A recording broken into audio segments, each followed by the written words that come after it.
सुप्रभात बच्चों, आज की हिंदी की कक्षा में आपका स्वागत है।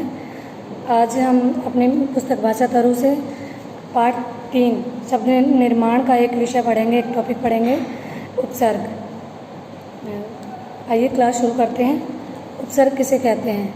वह शब्दांश जो किसी मूल शब्द में आगे जुड़कर उसका अर्थ बदल देते हैं अथवा उसमें कोई विशेषता उत्पन्न कर देते हैं, उपसर्ग कहलाते हैं। जो शब्दांश किसी मूल शब्द के आगे जुड़कर पहले जुड़कर उसके अर्थ में परिवर्तन ला देते हैं अथवा उसमें कोई विशेषता उत्पन्न कर देते हैं, उनको उपसर्ग कहते हैं।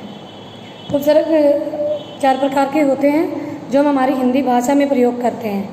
हिंदी भाषा में हम जिनका प्रयोग करते हैं वो 4 भागों में बांटे जाते हैं। संस्कृत के उपसर्ग, हिंदी के उपसर्ग, अंग्रेजी के उपसर्ग और अरबी व फारसी के उपसर्ग। जैसे उपसर्ग, जैसे उप एक उपसर्ग है और हार में अगर हम उसको जोड़ देते हैं, हार शब्द के अगर हम उसे आगे लगा देते हैं तो उपहार बन जाएगा। हार का मीनिंग होता है हारना और एक हार का एक और दूसरा अर्थ होता है नेकलेस, हार, गले में पहनने वाली कोई कीमती वस्तु। लेकिन जब हम इसमें उपसर्ग का प्रयोग कर देते हैं, उपसर्ग को जोड़ देते हैं इसके आगे उपहार, तो इसका अर्थ बदल जाता है। उपहार का मतलब होता है भेंट, कोई तोहफा, कोई गिफ्ट। समझ आ रहा है आपको? आगे चलते हैं। ऐसे ही एक उपसर्ग है वी। हार में अगर हम उसको जोड़ देते हैं तो क्या नया शब्द बन जाएगा हमारा? विहार। विहार का अर्थ होता है घूमना। ठीक है, इसी प्रकार से हार में अगर हम आ शब्द पहले जोड़ देंगे, आहार, आहार बन जाएगा नया शब्द हमारा।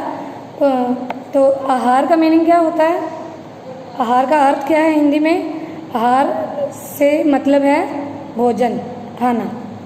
ठीक है, तो चलते हैं, हम देखते हैं हमारे हिंदी के, संस्कृत के, अंग्रेजी के और अरबी व फारसी के उपसर्ग कौन से हैं जो हम हमारी हिंदी भाषा में इस्तेमाल करते हैं।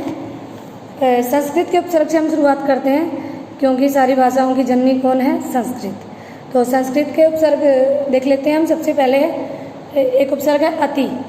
अति का मतलब होता है अधिक, और अति का एक दूसरा मीनिंग होता है, दूसरा अर्थ होता है ऊपर। तो अति उपसर्ग को जोड़कर मूल शब्द में हम नए शब्द बनाते हैं। एक शब्द बनाया है मैंने अतिरिक्त, अतिशीघ्र, अत्याचार। इस प्रकार से एक नया उपसर्ग है मेरे पास अधि।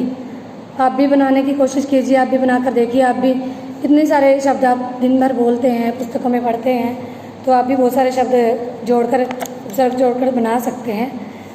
और एक शब्द है अनु। अनु, अप, अव, आ, उप, नि, ये सारे हमारे संस्कृत भाषा के उपसर्ग हैं जो जोड़कर हम नए शब्द बनाते हैं और हिंदी भाषा में प्रयोग करते हैं। आगे चलते हैं। हिंदी के उपसर्ग। हिंदी के उपसर्ग कौन कौन से होते हैं? जैसे आ, अन, अध, उन, ती, ये बहुत सारे उपसर्ग है। इनसे नए शब्द बनाकर देखते हैं। और नया शब्द जो हमारा आएगा उसका अर्थ अलग होता है, ये आप ध्यान में रखें। अ से हम एक आ का मीनिंग होता है रहित, उसके बिना, निषेध। ठीक है, अजान, जान से समझ आ रहा है जानने वाला। अजान, अजान मतलब जिसे हम नहीं जानते। अटल, टल जाना, जो टलने वाला है, जिसे टाल सकते हैं। जैसे आपकी परीक्षाएं होने वाली थी, फिर कोरोना की वजह से लॉकडाउन हो गया तो आपकी कुछ परीक्षाएं टल गई। और अटल क्या होता है? अटल, जिसको टाला नहीं जा सकता। तो अर्थ में परिवर्तन आ गया है। उसी प्रकार से जला एक शब्द है, एक मूल शब्द है जला, जो जल चुका है या जल गया है।